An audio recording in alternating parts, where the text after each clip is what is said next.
self-proclaimed hitman Jose Manuel Martinez have made their decision, saying Martinez should get life in prison. Could you tell us how many people you killed? About 36 people. You can't imagine what people have told me when they hired me to go and kill a person for them. In the shadowy underworld of cartel violence, one name sends chills through the hearts of even the most hardened criminals: Jose Manuel Martinez. They told me, you know what, Martinez? I feel a weight have lifted from my heart. Known infamously as the Black Hand, Jose is often regarded as the deadliest cartel killer of all time. His reputation for ruthless efficiency and unflinching brutality carved a bloody path through the criminal landscape, leaving a trail of fear and reverence in his wake. But who was the man behind the legend? Come with us to learn about the deadliest cartel killer of all time, the Black Hand. The infamous moniker. The story of Jose Manuel Martinez is not just a chronicle of a man who took countless lives. It is a chilling exploration into the psyche of a killer, shaped by the harsh realities of life and the unforgiving demands of the cartel world. It is the story of a man who became a legend in the darkest corners of the criminal world, earning himself a nickname and leaving behind a legacy of terror and bloodshed that continues to echo through the corridors of history. The Black Hand was more than just a moniker. It was a symbol of his lethal proficiency. The name whispered in hushed tones among cartel members and law enforcement alike, invoking images of a shadowy figure who operated with surgical precision. Each hit carried out by Jose was a testament to his skill and his cold, calculating nature. His victims were not just eliminated. They were often left as stark reminders of his deadly prowess, sending a clear message to anyone who dared to oppose the cartel. Jose's path to infamy was paved with blood and betrayal. He was not a mere hitman, but a master of his craft, capable of orchestrating complex operations with deadly efficiency.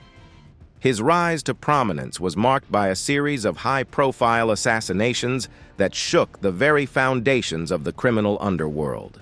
From rival cartel leaders to law enforcement officers, no one was beyond his reach, with each kill meticulously planned and executed, further cementing his reputation as the ultimate cartel assassin. From his early days of survival on the streets to his rise as a cartel enforcer, we will uncover the chilling details of his most notorious hits, the intricate web of cartel politics he navigated, and the relentless pursuit by law enforcement that ultimately led to his capture. To fully understand the kind of man Jose was and the events that shaped his persona, we must first dig deep into the choices and environments that created the monster that is known and feared today. Early beginnings. Jose Manuel Martinez, a name that eventually sent shivers down the spines of many, was born into a world that offered little in the way of promise. Born in the small, impoverished town of Buena Vista, deep within the rugged terrains of Michoacán, Mexico, sometime in 1962, Jose's early life was marked by hardship and struggle. His family, like many others in the region, were farm workers who were trapped in the grip of poverty. His father, a laborer, toiled tirelessly in the fields, earning barely enough to feed the family, while his mother managed the household, striving to provide for her children against all odds. Growing up with his siblings in Mexico, near the town of Cosala, Jose learned the harsh realities of life from a young age. Despite the destitution and the first-hand experience with hardship, Jose exhibited a sharp intellect and a keen sense of observation. He was the kind of child who noticed everything: the patterns in the fields, the subtle shifts in people's moods, the unspoken rules of survival in a harsh world.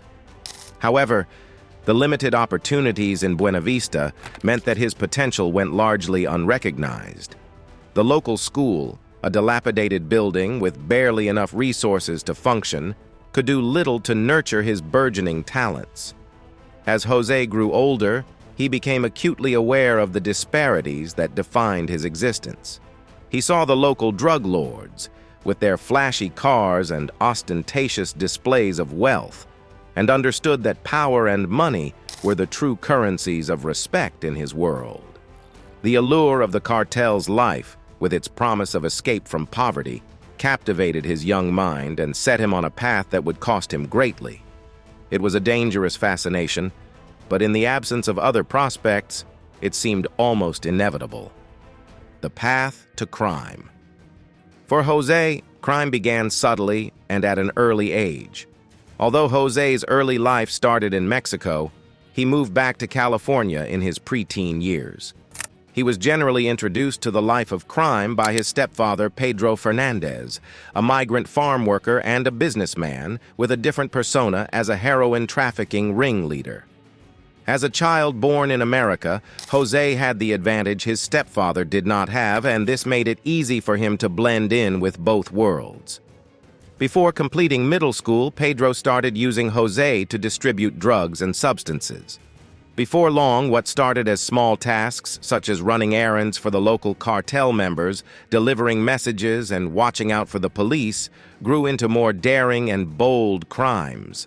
They were simple jobs, no doubt, but they paid well, much better than anything his father could earn in the fields. By his teenage years, Jose had become more deeply entrenched in the cartel's operations. He had proven himself reliable and discreet, qualities that did not go unnoticed by the cartel's higher-ups. His sharp mind and unflinching demeanor made him stand out in a sea of eager, but often reckless, young recruits. A devastating event that took place in Jose's formative years further sent him down the path and solidified his place in crime. After his stepfather's arrest and conviction in 1977, Jose's older sister, Cecilia, was assaulted and murdered in 1978. The event ignited a hunger for revenge in 16-year-old Jose, as he tracked down and murdered the 3 men he believed were responsible for his sister's assault and death, burying them on top of each other in a shallow grave. From that moment, moving forward, there was no turning back for Jose. 2 years later, Jose carried out his first murder contract in the killing of 23-year-old David Badala. Rise to notoriety. By Jose's full-blown teenage years, he had become well acquainted with crime. He was fearless, fast, and reliable, qualities that caught the eye of local gang leaders. He got his first contract to kill David and earn money for it. On the morning of October 21st, 1980, Jose sat in the passenger seat of a friend's car parked outside David Badola's home. Just before dawn, Badola emerged with his wife, ready for another exhausting day picking grapes for meager wages. And as Badola's small yellow car navigated the early morning country roads, Jose and his friend followed closely. They made one stop to pick up another worker. A few hundred yards before reaching the vineyard where they would work, Jose fired a .22 caliber gun. 2 bullets zipped past Badola's wife and hit the windshield. 2 more struck Badola in the head, killing him instantly, and the car veered off the road and crashed into the vineyard. Jose had accepted the job only hours earlier while hanging out and getting high with a friend. The conversation had suddenly turned serious when his friend mentioned that his sister had been molested. The mention of another female being abused triggered painful memories within Jose, and he offered to help resolve the issue for $500. His friend, whose name Jose refused to disclose, said the abuser was now living in Lindsay, California, with his wife and young son. Jose himself, who was just 18, had his own wife and young son who he claimed made him so happy, and didn't hesitate. In his own words, Jose recalled saying, "I told him I could help for $500. I felt anger when I heard the word abuse, and $500 was handy. Point and shoot. Easy money." The birth of the name. After his first contract murder, Jose went on to commit petty crimes until he was introduced to the mafia world as an enforcer. One day, a notorious cartel lieutenant, known as Mr. X, approached Jose with an offer. Mr. X saw potential in the scrappy teenager and offered him a position as an enforcer for the cartel. For Jose, It was an opportunity he couldn't refuse. The cartel promised money, power, and a way out of the poverty that had plagued his family for generations. Even after his arrest, trial, and sentencing, Jose remained so loyal to Mr. X that he refused to give up his name. Under his tutelage, Jose learned the intricacies of cartel operations. He was taught how to handle weapons, plan hits, and most importantly, how to stay invisible. His first assignments were simple: intimidate rivals, collect debts, and occasionally rough up those who defied cartel rules. Jose executed these tasks with a cold efficiency that impressed his superiors. He was meticulous, leaving no traces and ensuring that witnesses were too terrified to speak. Jose's rise within the cartel was swift. He moved from petty enforcer to a trusted hitman, known for his precision and brutality. His methods were unorthodox but effective. He studied his targets very well, learning their routines, their weaknesses, and their fears. He would strike when they least expected it, often in broad daylight, leaving behind a chilling message. The cartel was omnipresent and unstoppable. Gradually, the legend of El Mano Negra, the Black Hand, was born, but the nickname was coined after a particularly gruesome incident that demonstrated Jose's ruthlessness. As the story goes, a rival gang had wronged Jose's employers, and he was tasked with sending a message. A high-ranking member, Miguel El Toro Sanchez, suspected of skimming from the top, was to be silenced. Miguel, a mountain of a man known for his temper and brutality, seemed an impossible target. Yet Jose devised a plan as audacious as it was simple. He infiltrated El Toro's heavily guarded mansion, leaving behind no trace of his entry or exit. The next morning, Miguel was found in his bed, a single bullet hole through his forehead, and his massive hand, still clutching the expensive sheets, was stained a dark, ominous black. Jose left behind a calling card and the blackened, charred hands of his victims, a result of his signature use of a blowtorch. This grisly method earned him the name El Mano Negra among cartel members and law enforcement alike, a nickname that would become synonymous with terror and death. Major crimes and operations. Jose played a crucial role in the brutal cartel wars that plagued Mexico in the 1980s and 1990s. These wars were often fought over control of lucrative drug trafficking routes and territories, and Jose was instrumental in orchestrating and executing attacks against rival cartels, often leading to bloody confrontations. His methods were ruthless, involving not just targeted killings, but also massacres that wiped out entire rival factions. These operations were designed to destabilize rival cartels and force them into submission or obliteration. One of the most notorious operations led by Jose was the raid on a rival cartel's stronghold. This meticulously planned attack involved a coordinated assault by multiple hit squads, resulting in the deaths of dozens of rival cartel members. The raid was marked by its brutality. Bodies were left mutilated as a grim warning to others.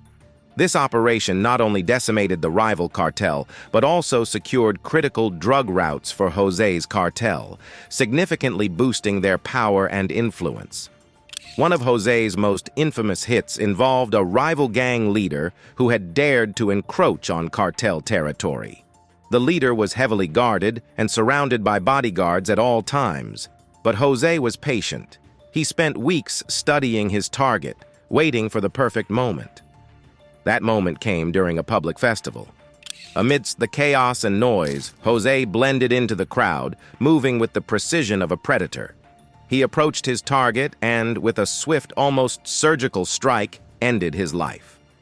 The crowd erupted in panic, but Jose was gone, leaving behind a scene of chaos and a clear message of cartel dominance. Another hit involved eliminating a former cartel member who had turned informant. Jose tracked the informant to a quiet suburban neighborhood in Southern California. The execution was swift and brutal. The informant was found with multiple gunshot wounds, another chilling message to others who might consider betraying the cartel. The success of these hits solidified Jose's status within the cartel and marked the beginning of his ascent as a reliable and efficient enforcer. He became known as La Mano Negra, the Black Hand, and the name struck fear into the hearts of rivals and even his fellow cartel members. It was said that to be marked by the Black Hand was a death sentence. His reputation spread far and wide, reaching even the ears of law enforcement agencies across Mexico and the United States. Throughout the late 1980s and 1990s, Jose became bolder and his operations became more complex. By the early 2000s, his reputation had placed him in a solid position as one of the most feared cartel assassins in the world. As his notoriety grew, so did the legends about him. Stories circulated about his almost supernatural ability to evade capture, his eyes that could see in the dark, and his heart that beat with the coldness of a serpent. Some said he had made a pact with the devil, trading his soul for invincibility. Whether these tales were true or mere fabrications, they served to enhance his fearsome reputation. His notoriety reached its peak during his tenure with the Juarez Cartel, one of Mexico's most violent and powerful drug trafficking organizations. Jose's operations during this period were marked by an escalation in violence and brutality. He was involved in multiple high-profile hits, including the assassination of a prominent Mexican journalist who had exposed cartel activities. This killing sent shockwaves through both the media and the public, highlighting the cartel's reach and the extreme measures they would take to silence dissent. Despite his growing power, Jose remained a shadow, rarely seen and never caught. He operated with a small, trusted team, each member handpicked for their loyalty and skills. He instilled in them the same principles that guided him: precision, patience, and ruthless efficiency. Together, they formed an elite unit within the cartel, executing hits with military precision and leaving no room for error. Jose's criminal activities were not confined to the southwestern United States. His operations spanned the entire country, with notable hits in states like Alabama, Florida, and Missouri. One of his most notorious cross-country operations involved the murder of a Florida man who had stolen a shipment of drugs. Jose tracked the man for weeks, using his extensive network of contacts to pinpoint his location. The final confrontation took place in a quiet, residential neighborhood, where Jose ambushed and killed the man in his own home. This hit underscored Jose's reach and his ability to operate undetected across state lines. The profile of a ruthless killer. Unlike many killers driven by personal vendettas or psychological impulses, Jose's motivations were deeply rooted in the pragmatic and ruthless logic of the drug cartels. He saw himself as a loyal soldier, carrying out orders with precision and detachment. His upbringing in a harsh, unforgiving environment likely contributed to his ability to efficiently carry out his actions, viewing his victims as obstacles to be removed rather than people. Jose's psychological profile reveals a man who was both highly intelligent and deeply disconnected from conventional moral frameworks. His ability to plan and execute complex operations suggests a keen strategic mind, while his lack of remorse and emotional detachment indicate a terrifying disconnect from the value of human life. This combination made him an exceptionally effective hitman, capable of carrying out his assignments with cold-blooded efficiency. Jose's methods of killing were not just about violence, they were psychological. He understood the power of fear and used it to his advantage. He would leave cryptic messages at crime scenes, symbols that only those in the underworld understood. These symbols served as warnings and reminders of the cartel's reach, because his victims were not just killed, they were made examples of. This psychological warfare extended to his dealings with law enforcement. He knew that by instilling fear, he could deter investigations and maintain his invisibility. He often spent weeks, sometimes months, studying his targets, understanding their routines, and identifying vulnerabilities. His methods were varied, ranging from sniper attacks and ambushes to more elaborate schemes involving poisoning and staged accidents. One of his signature techniques was the use of silenced weapons, which allowed him to carry out hits with minimal noise and maximum surprise. He was also known for his ability to blend into any environment, whether it was posing as a delivery man, a janitor, or even a law enforcement officer. This ability to become virtually invisible allowed him to get close to his targets without raising suspicion, making his attacks even more effective. As a diagnosed sociopath, Jose appeared normal to people around him. Despite his brutal career, those who knew Jose personally often described him as charming and personable. This duality is a common trait among sociopaths who can mask their true nature behind a facade of normalcy. Jose used this charm to his advantage, infiltrating communities and gaining the trust of those around him, all while carrying out his deadly missions. Ironically, Jose also maintained a semblance of a normal family life, further complicating the narrative of his criminal activities. He was a father and a grandfather, roles that seemed at odds with his identity as a ruthless killer. His family members, many of whom were unaware of his true occupation, described him as loving and protective, highlighting the complex and multifaceted nature of his personality. His ability to blend in and appear unremarkable was one of his greatest assets, allowing him to evade capture for many years. The downfall of the Black Hand. The veneer of normalcy began to crack in 2013 when Jose's past caught up with him. His arrest was the culmination of years of persistent law enforcement efforts, advanced forensic techniques, and strategic intelligence. Jose's involvement in the high-profile assassination of a prominent politician urged public and political pressure, leading to a nationwide manhunt. The increased media scrutiny and demand for justice led to enhanced resources and interagency cooperation. Investigators employed advanced forensic methods, linking unique ammunition to his crimes and gaining critical insights from informants within the cartel. The breakthrough came when a former associate provided detailed information about Jose's hideouts and operations, enabling authorities to close in on him. The final operation to capture Jose was planned, involving extensive surveillance and coordination across multiple jurisdictions. In a decisive raid on one of his safe houses, Jose was apprehended without resistance, marking a significant victory for law enforcement. His arrest not only dismantled a key figure in the cartel, but also sent a strong message about the reach of justice.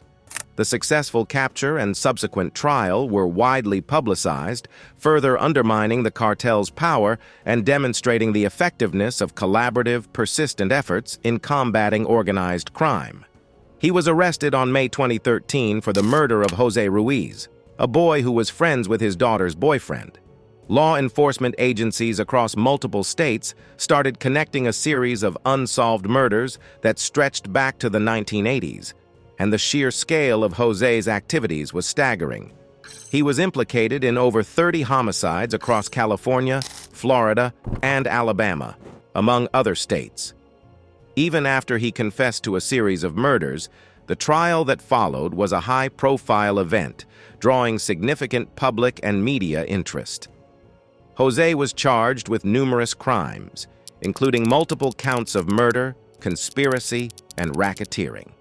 His trial was marked by dramatic courtroom scenes, with testimonies from victims' families, former cartel members, and law enforcement officials.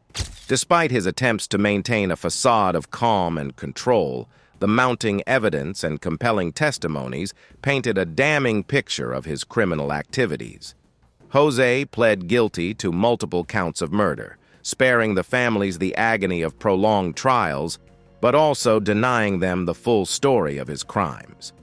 His confessions were chilling in their simplicity, as he spoke matter-of-factly about his murders, describing them as if they were routine tasks. He admitted to being a contract killer for the cartels, revealing a level of detail that left the courtroom stunned.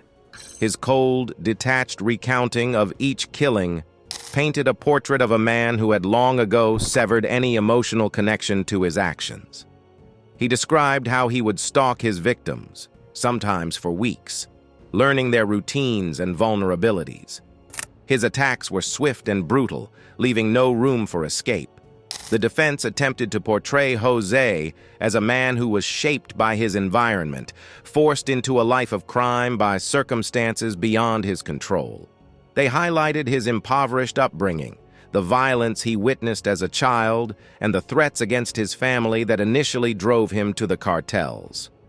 While these arguments garnered some sympathy, they did little to mitigate the horror of his actions.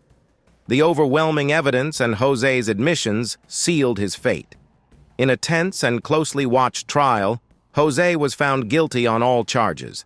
The verdict was a major victory for law enforcement and a moment of justice for the many victims affected by his reign of terror. Jose Manuel Martinez was sentenced to life in prison without the possibility of parole.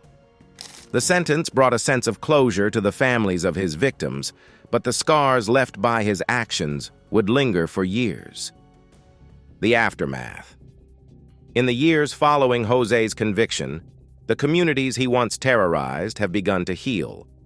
Law enforcement agencies have strengthened their efforts to combat cartel influence, and community programs have been implemented to provide support for those affected by violence. The legacy of Jose catalyzes change, inspiring a renewed commitment to justice and the protection of innocent lives. Families of Jose's victims have found solace in the knowledge that justice has been served, though the pain of their loss remains. Memorials and tributes have been erected in honor of those who fell prey to Jose's brutality, ensuring that their memories are preserved. These acts of remembrance are proof of the resilience of the human spirit and the capacity of communities to come together in the face of adversity. As the story of Jose continues to be told, it serves as a powerful reminder of the importance of vigilance and the need for a united front against the forces of darkness. It is a story that underscores the value of life, the consequences of our choices, and the enduring pursuit of justice. The fall of Jose Manuel Martinez, once a feared and elusive hitman, now stands as a symbol of the triumph of law and order over chaos and violence. Thank you for watching. See you in the next video.